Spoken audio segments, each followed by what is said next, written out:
Lieutenant general BM Prasad sir join ಆಗಿದ್ದಾರೆ. Prasad sir welcome. ತುಂಬಾ ಜೋಶ್ನಲ್ಲೇ ಇರುವಂತೆ ಕಾಣಿಸುತ್ತೆ. ಇಡೀ ಭಾರತೀಯರು ಆ ಜೋಶ್ನಲ್ಲಿದ್ದಾರೆ. ಆದರೆ ಸೈನಿಕರು ಅಂತ ಬಂದಂಥ ಸಂದರ್ಭದಲ್ಲಿ ಆ ಜೋಶ್ ಇನ್ನೂ ಜಾಸ್ತಿ ಆಗಿರುತ್ತೆ. ಬಿಕಾಸ್ ಇಷ್ಟು ದಿನ ಆದಂಥ ಒಂದು ಘಟನೆಗಳು ಏನಿದಾವೆ, ತಕ್ಕ ಪಾಠ ಕಲಿಸ್ಬೇಕು, ಪ್ರತೀಕಾರವನ್ನು ತೀರಿಸ್ಕೊಳ್ಬೇಕು ಅನ್ನುವಂಥ ಒಂದು ಕಿಚ್ಚಿಗೆ ಒಂದು ಉತ್ತರ ಅಂತೂ ಸ್ಮಾಲ್ ಪ್ರಮಾಣದಲ್ಲಿ ಆದರೂ ಕೂಡ ಒಂದು ಉತ್ತರ ಅಂತೂ ಸಿಕ್ಕಂತಾಗಿದೆ. ಈ ಪ್ರತೀಕಾರದ ಬಗ್ಗೆ ನಿಮ್ಮ ಫಸ್ಟ್ ರಿಯಾಕ್ಷನ್? ಜೈ ಭಾರತ್, ಜೈ ಹಿಂದ್. ನಮಗೆ ಹೇಳಿದ್ರೆ ಜೋಶ್ ಇದೆ, ಆ ಜೋಶ್ ಇರಲೇಬೇಕು. ನಿಮ್ಗೆ ಗೊತ್ತಿದೆ ಯಾವ ಒಂದು ಬ್ಯಾಕ್ ಗ್ರೌಂಡ್ ಇಂದ ಈ ತರ ಒಂದು ಗಂಭೀರ ಘಟನೆ ಆಯ್ತು, ಹೀನಾಮಾನವಾದಂತ ಘಟನೆ ಆಯ್ತು. This is against the humanity. ನಮ್ಮ ಪ್ರೈಮ್ ಮಿನಿಸ್ಟರ್ ಅದಕ್ಕೆ ಸರಿಯಾದ ಉತ್ತರವನ್ನ ಕೊಡ್ತಾ ಇದ್ದಾರೆ. ಇದಕ್ಕೆ ಒಂದು ಮಿಲಿಟರಿ ಸೊಲ್ಯೂಷನ್ ಒಂದೇ ಅಲ್ಲ. ಮಿಲಿಟರಿ ಸೊಲ್ಯೂಷನ್ ಏನು ಅಂತಂದ್ರೆ ರ್ಯಾಡಿಕಲ್ ಟ್ರೀಟ್ಮೆಂಟ್ ಅಂತ ನಾವು ಹೇಳ್ತೇವೆ. ರ್ಯಾಡಿಕಲ್ ಟ್ರೀಟ್ಮೆಂಟ್ ಅಂತಂದ್ರೆ ಅವ್ರು ಹೇಳಿದಾಗೆ ಎಲ್ಲೇ ಟೆರರಿಸ್ಟ್ ಕ್ಯಾಂಪ್ಗಳಿದೆ, ಯಾರು ಟೆರರಿಸ್ಟ್ ಸಪೋರ್ಟ್ ಮಾಡ್ತಾರೆ ಅವ್ರನ್ನ ಅಟ್ಯಾಕ್ ಮಾಡ್ಬೇಕು. ಅದೇನು ಅಂತಂದ್ರೆ ಎಲ್ಲಾ ಕಡೆ, ಬರೇ ಪಾಕಿಸ್ತಾನ ಅಲ್ಲ, ಅದು ದೇಶ ವಿದೇಶದಲ್ಲಿ ಎಲ್ಲೆಲ್ಲ ಆ ಪಾಕಿಸ್ತಾನ ರಿಲೇಟೆಡ್ ಟೆರರಿಸ್ಟ್ ಇದ್ದಾರೋ ಅವರನ್ನ ಮಣ್ಣಿಗೆ ಸೇರಿಸಬೇಕು ಅಂತ ಹೇಳಿ ಒಂದು ಪಣವನ್ನ ನಮ್ಮ ಪ್ರೈಮ್ ಮಿನಿಸ್ಟರ್ ತಗೊಂಡಿದ್ದಾರೆ. ಇದು ಮೊದಲನೆಯ ಸ್ಟೆಪ್. ಅದು ಪಾಕಿಸ್ತಾನ ಯಾವ ರೀತಿ ರಿಯಾಕ್ಟ್ ಮಾಡ್ಬೋದು, ಖಂಡಿತ ರಿಯಾಕ್ಟ್ ಮಾಡ್ಲೇಬೇಕಾಗತ್ತೆ. ಅವರು ಹಲವಾರು ರೀತಿಯಲ್ಲಿ ರಿಯಾಕ್ಟ್ ಮಾಡಿದ್ದಾರೆ ಹಿಂದೆ. ಅವರು 1000 ಕರ್ಸ್, 1000 ಬ್ರೀಡ್ಸ್, 2 ಟೆರರಿಸ್ಟ್ ಅವರ ಎಜೆಂಡವನ್ನ ಮುಂದೆ ತಗೊಳ್ಳಿಕ್ಕೆ ಅವ್ರು ಪ್ರಯತ್ನ ಪಟ್ಟೇ ಬರ್ತಾರೆ. ಇವಾಗ ಅವರ ಮಿಲಿಟರಿಯಲ್ಲಿ ಕೆಪಬಿಲಿಟೀಸ್ ಇದೆಯಲ್ವಾ, ಅದು ನಾವು ಹೇಳೋದು ಕಷ್ಟ. ನಾನು ಅದನ್ನೇ ಕೇಳೋಣ ಅನ್ಕೊಂಡೆ. ಈ ಹಿಂದೆ ಇದ್ದಿದ್ದಂತ ಪಾಕಿಸ್ತಾನ ಬೇರೆ, ಬಟ್ ಈಗಿರುವಂತ ಬಿಕಾರಿ ಪಾಕಿಸ್ತಾನ ಬೇರೆ. ಸ್ಟಿಲ್ ಅವ್ರಿಗೆ ಆ ಗಟ್ಸ್ ಇದೆ ಅಂತ ಅನ್ಸುತ್ತಾ? ಅಟ್ಯಾಕ್ ಮಾಡ್ಬೋದು ಅಂತ ಅನ್ಸುತ್ತಾ? ನೋಡಿ, it is existential crisis for Pakistan. Yes, ಹಾಗಿರ್ಬೇಕಾದ್ರೆ ಅವ್ರ ಗಟ್ಸು ತೋರಿಸ್ಲೇಬೇಕಾಗತ್ತೆ. ಆದ್ರೆ ಆ ಗಟ್ಸು ಸಫಲವಾಗ್ತದೋ ಅಂತ ಹೇಳೋದು ಒಂದು ಗಂಭೀರ ಪ್ರಶ್ನೆ.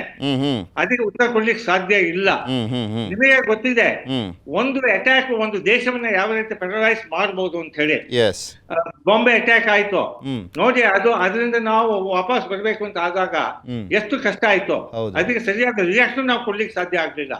ಪಾರ್ಲಿಮೆಂಟ್ ಅಟ್ಯಾಕ್ ಆಯ್ತು. ಹಾಗಾಗಿ ನಾವು ಹೇಳ್ತಾ ಇರೋದು ಈ ಪಾಕಿಸ್ತಾನಕ್ಕೆ ಅಂತ ಕೆಪಾಸಿಟಿ ಇದೆ, ಟೆರರಿಸ್ಟ್ ಮೂಲಕ ಸ್ಟೇಟ್ ಮಾಡುವಂತ ಕೆಪಾಸಿಟಿ ಇದೆ. ಅದಕ್ಕೆ ಮುಖ್ಯವಾದ ಕಾರಣ ಎರಡು.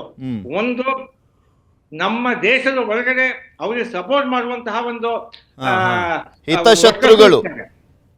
ಹೌದು, ಶತ್ರುಗಳು ಒಳಗೂ ಇದ್ದಾರೆ ಹಾಗೂ ಹೊರಗಡೆಯೂ ಇದ್ದಾರೆ. ಹಾಗಾಗಿ ಈ ವಾರ್ಫೇರ್ ಅಂತ ಹೇಳೋದು ಮಲ್ಟಿಫೇರಿಯಸ್ ವಾರ್ಫೇರ್. ನಾವು ಹೇಳಿದಾಗ ಅದರಲ್ಲಿ information warfare, military warfare, monetary blocks, water warfare ಅಂತ ಹೇಳಿ ಹಲವಾರು ರೀತಿಯಲ್ಲಿ ನಾವು ಅದನ್ನ ಅಡ್ಜಸ್ಟ್ ಮಾಡ್ಬೇಕಾಗ್ತಾ ಇದೆ. ಅದನ್ನ ನಮ್ಮ ಮೋದಿ ಅವರು ಮಾಡ್ತಾ ಇದ್ದಾರೆ.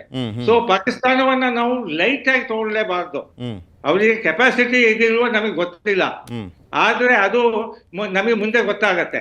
ಈಗಾಗಲೇ ಅವರು ನಮ್ಮ ದೇಶದ ಜೊತೆಯಲ್ಲಿ 1948ರಿಂದ ಹಲವಾರು ಯುದ್ಧಗಳನ್ನ ಅವರು ಮಾಡಿದ್ದಾರೆ.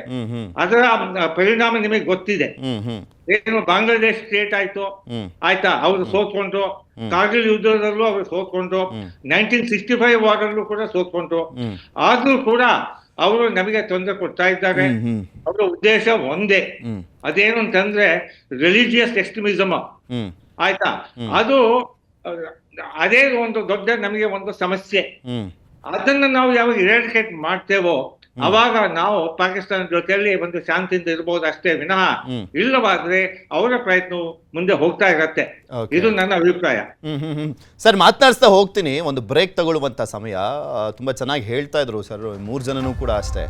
ಯಾವ ರೀತಿಯಾದಂಥ ಮನಸ್ಥಿತಿ ಇರುತ್ತೆ, ಅದರ ಜೊತೆಗೆ ಈಗ ಪಾಕಿಸ್ತಾನದ ತಲೆಯಲ್ಲಿ ಏನು ಓಡಾಡ್ತಾ ಇರುತ್ತೆ, ಅಲ್ಲಿನ ಯೋಧರು ಏನು ಥಿಂಕ್ ಮಾಡ್ತಾ ಇರ್ತಾರೆ ಅನ್ನುವಂಥ ಒಂದು ಪ್ರಶ್ನೆ ಇದೆಯಲ್ಲ.